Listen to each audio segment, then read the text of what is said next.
Hi guys, नमस्कार। स्वागत है आपका पहाड़ी गबरू यूट्यूब चैनल में। दोस्तों, कैसे हो आप सभी? आई होप आप सभी अच्छे होंगे और अपनी बीएड की तैयारी भी बढ़िया तरीके से कर रहे होंगे। तो दोस्तों, हमने जो वो टीचिंग एप्टीट्यूड के एमसीक्यू सीरीज स्टार्ट करी है।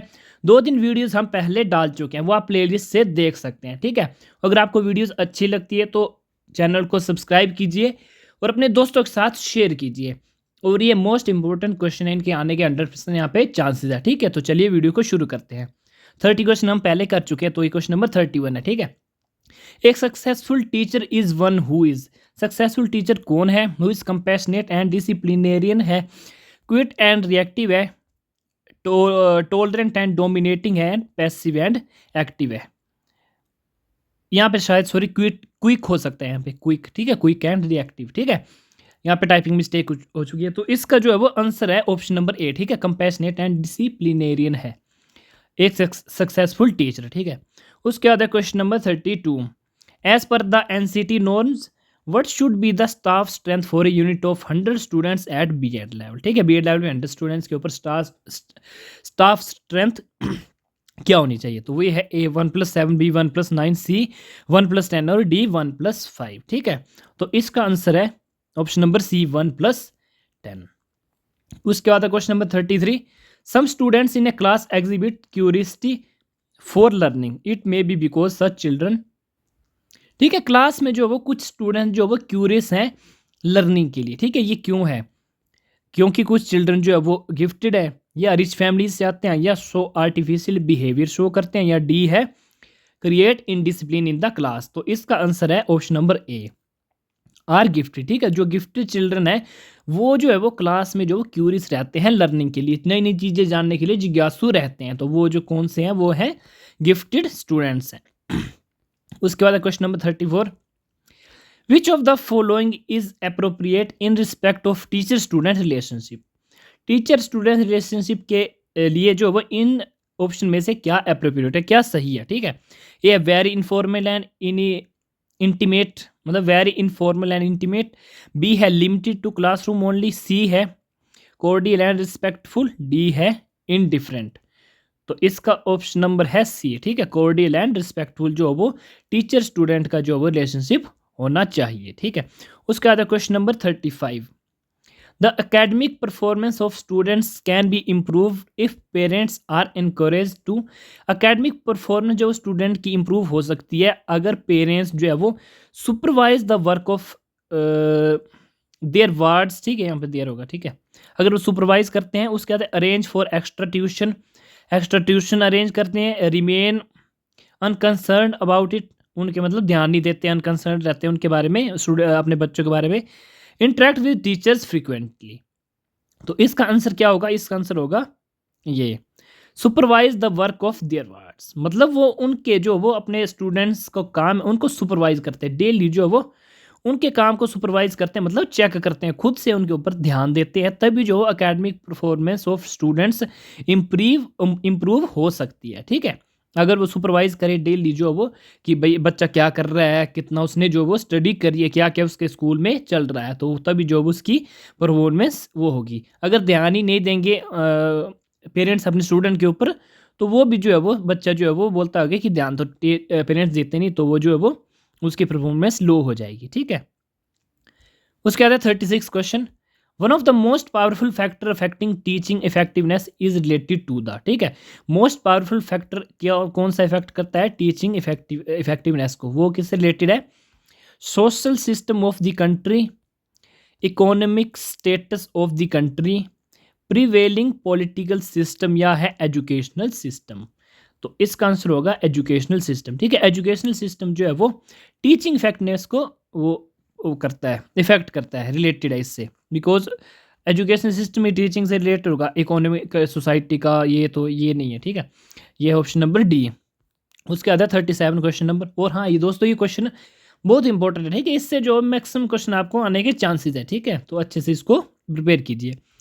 तो effectiveness of teaching has to be judged in terms of. ठीक है, इफेक्टिवनेस ऑफ टीचर जज किससे करते हैं, कौन सी टर्म से? ठीक है, कोर्स कवरेज, अगर वो पूरे कोर्स को कवर करता है तो उसको जज करेंगे कि टीचर ने अच्छा पढ़ाया, मतलब इफेक्टिव है उसकी टीचिंग या नहीं। बी है स्टूडेंट का इंटरेस्ट है यानी सी लर्निंग आउटकम ऑफ स्टूडेंट्स क्या सीख रहे हैं। डी है use of teaching add in the classroom में जो टीचिंग एड का इस्तेमाल कर रहा है।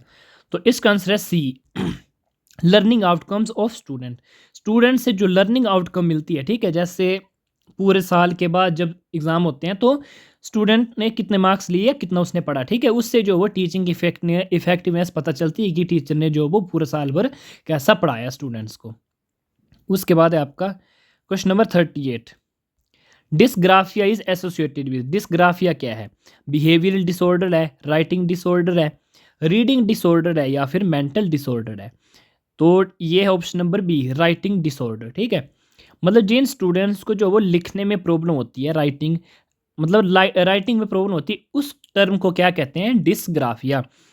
और जो है वो एक होती है, ठीक है, मैं अभी बता देता हूँ आपको। डिस्ग्राफिया डिस्ग्राफिया होती है आपकी राइटिंग डिसऑर्डर को, एक होती है डिसकैलकुलिया, ठीक है, डिसकैलकुलिया वो होती है आपकी कैलकुलेशन को, ठीक है, मैथ्स में जो कैलकुलेशन में वीक है स्टूडेंट या कैलकुलेशन बिल्कुल नहीं आती उसको बोलते हैं डिसकैलकुलिया, ठीक है। उसके बाद है आपका ये question number 39। Which of the following is best method of teaching? Teaching का बेस्ट मेथड क्या है? लेक्चर, डिस्कशन, डेमोन्स्ट्रेशन या नन ऑफ दीज? तो ऑप्शन सी डेमोन्स्ट्रेशन, ठीक है, डेमोन्स्ट्रेशन जो वो बेस्ट मेथड है यहाँ पे टीचिंग का। क्वेश्चन नंबर 40 है for an efficient and durable learning learner should have. Efficient and durable learning के लिए लर्नर को क्या होना चाहिए? एबिलिटी टू लर्न ओनली, उसके बाद सिर्फ सीखने की एबिलिटी होनी चाहिए, सिर्फ लिखा ओनली लिखा है। बी है यहाँ पे है बी है request level of motivation only, motivation का लेवल ओनली होना चाहिए। अपॉर्चुनिटीज़ टू लर्न ओनली होनी चाहिए या सिर्फ जो वो लर्न की अपॉर्चुनिटी मिलनी चाहिए। डी है desired level of ability and motivation, तो इसका आंसर हो जाएगा D, desired level of ability and motivation. Motivation भी होनी चाहिए, एबिलिटी की भी उसके पास जो है वो लेवल होना चाहिए। तो ये है इफेक्टिव एंड ड्यूरेबल लर्निंग के लिए लर्नर के पास ये होना चाहिए। उसके बाद है question number 41। Which of the following belongs to a projected aid, ठीक है, प्रोजेक्टेड एड क्या है इसमें, ठीक है, वो है ब्लैक बोर्ड, एपीडीस्कोप, चार्ट या ग्लोब? तो इसमें से है ऑप्शन नंबर बी, ठीक है, एपीडीस्कोप, ये है आपकी प्रोजेक्टेड एड। इसके बाद question number 42। Classroom communication can be described as, classroom communication को किस उससे डिस्क्राइब किया जाता है? एक्सप्लोरेशन, इंस्टीट्यूशनलिज्म, अनसिग्निफिड नरेशन या है डिस्कोर्स? तो इसका आंसर हो जाएगा डी, ठीक है, discourse. Classroom communication can be described as discourse. उसके बाद है आपका question number 43। The main objective of child central education is, child centred education का मेन ऑब्जेक्टिव क्या है, मेन उसका उद्देश्य क्या है? To develop ability to learn in free environment, ठीक है, फ्री इन्वायरमेंट में जो उसकी एबिलिटी, लर्न की एबिलिटी, सीखने की क्षमता को जो वो डेवलप करना। To develop free skills in students, ठीक है, स्टूडेंट्स के बीच में फ्री स्किल्स डेवलप करना। To develop self confidence and self dependence, ठीक है, आत्मविश्वास और आत्मनिर्भरता या फिर ऑल ऑफ द अबव? तो इसका हो जाएगा आपका ऑल ऑफ द अबव। उसके बाद आपका 44 question. Before going to a class a teacher must prepare a list of teaching point because, class में जाने से पहले टीचर को वो टीचिंग पॉइंट की लिस्ट प्रिपेयर करनी चाहिए, क्यों? क्योंकि ए है it helps to make teaching more effective, ये टीचिंग को मोर इफेक्टिव बनाता है। It helps to create discipline, ये जो वो अनुशासन में हेल्प करता है। It helps to save time मतलब टाइम की बचत करता है। या it helps to get an idea what to teach, ये आइडिया देता है कि आपको आज क्या पढ़ाना है। तो इसका आंसर हो जाएगा option number A, it helps to make teaching more effective, ठीक है, इससे जो वो टीचिंग मोर इफेक्टिव होती है अगर टीचर जो है वो टीचिंग पॉइंट की जो वो यहाँ से पहले से ही लिस्ट बना के ले जाए। और हाँ, जब आप बीएड में आओगे तो आपको भी यहाँ से लेसन प्लान, ठीक है, जो भी टीचर्स पढ़ाने जाते हैं वो पहले जो वो लेसन प्लान बना के जाते हैं, ठीक है, लिस्ट ऑफ टीचिंग पॉइंट्स बना के जाते हैं, अपने जो वो ऑब्जेक्टिव एंड गोल सेट करके जाते हैं, ठीक है। तो ये है, इससे जो वो टीचिंग मोर इफेक्टिव होती है। उसके बाद आपका क्वेश्चन नंबर 45।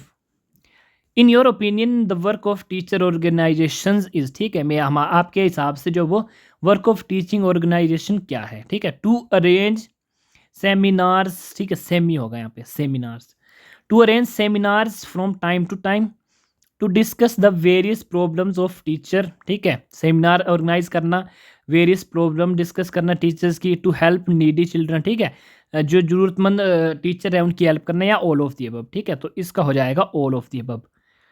टीचर ऑर्गेनाइजेशन का क्या काम होता है?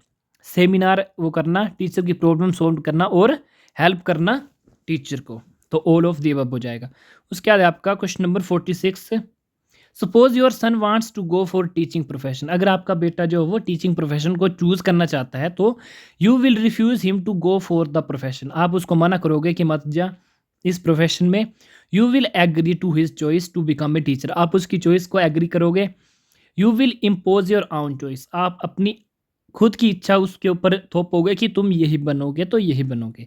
You will not like to have discussion in this, आप उस इशू पे डिस्कशन नहीं करना चाहोगे। तो इसका ऑब्वियसली आंसर क्या होगा? Option number B. You will agree to his choice to become a teacher, आप उसकी चॉइस जो है वो एग्री करोगे कि अगर तुम जो है वो टीचिंग प्रोफेशन को चूज करना चाहते हो तो तुम कर सकते हो।